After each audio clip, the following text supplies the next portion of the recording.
you know, because I used to be like the outcast, you know, at the beginning, you know, like, you know, I fished a float tube derby, the first one, and that was when before the Osprey came out, but I had a couple of them, and I had a limit over there that was like 58 pounds, and I had Fish and Game actually came out to my boat to see what I was doing, and they actually waited for me to catch another one, and the one I caught in front of them was like 14.5 pounds. They're the ones that took the pictures for me.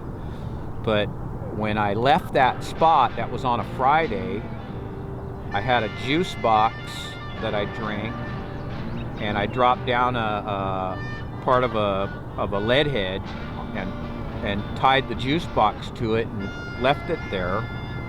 And then I went and I borrowed a float tube. I've never been in a float tube in my life, but I borrowed one from a friend, wetsuit and everything, because that's what he used to do.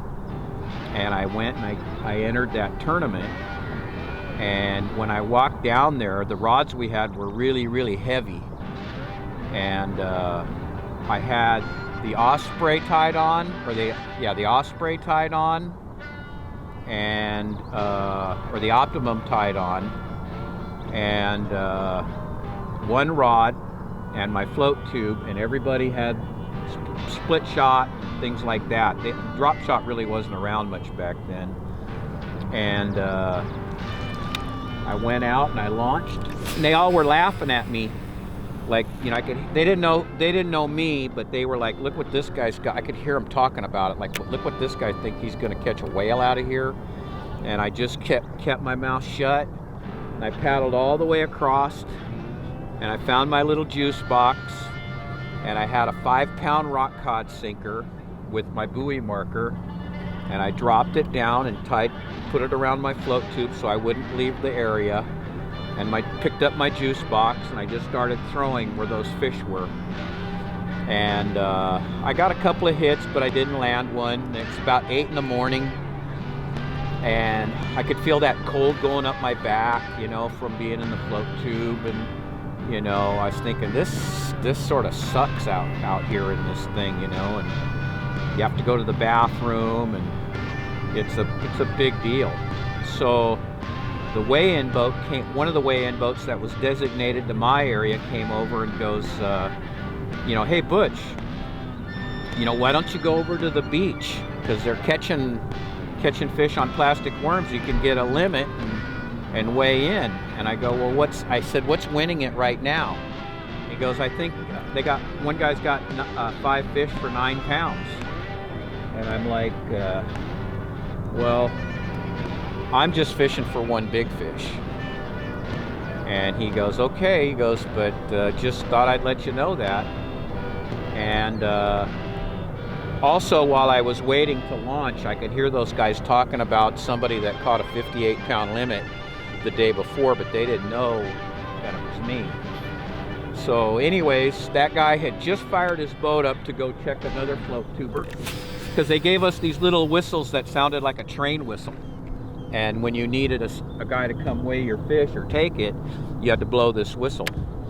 And just as he started motoring away, threw it right back towards the tree on the point, that direction. Boom, got my hit, hooked that fish, tried to figure out how to land him on a float tube. I just stuck my fins out, and I just pulled the fish in and slid him right between my legs and grabbed him. And that guy saw me, and he was laughing, and he came over and he picked that fish up, and he couldn't believe it because it was a big one. And then he took it over here because they had a pen where they were keeping the fish, and Fish and Game was doing some kind of study. And when they brought my fish over there, they go, the warden that was there was Marty Wall, and he goes, is this Butch's fish? And they go, yeah, how'd you know? I just know. You know, he was the one that was with me the day before when they came out to see what I was doing. And so then I figured, well, damage is done. At least I got big fish. So I paddled my way in over there, and I knew there was a break on the outside of the beach.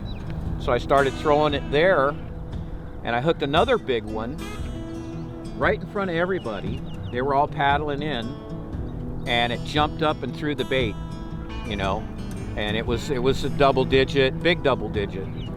And so when I got up there and they started weighing everything in, well, my 12.5 pounder was big fish and won the tournament too. So when I left, I had my friend that I borrowed the float tube from. He had this boat, and he was a weigh-in guy over here. When we left, I won. First place was a float tube, a U-boat. Second place was the one with the banana seat, the banana with the seats and the oars.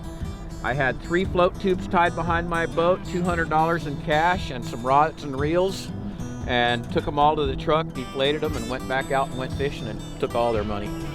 Just like that.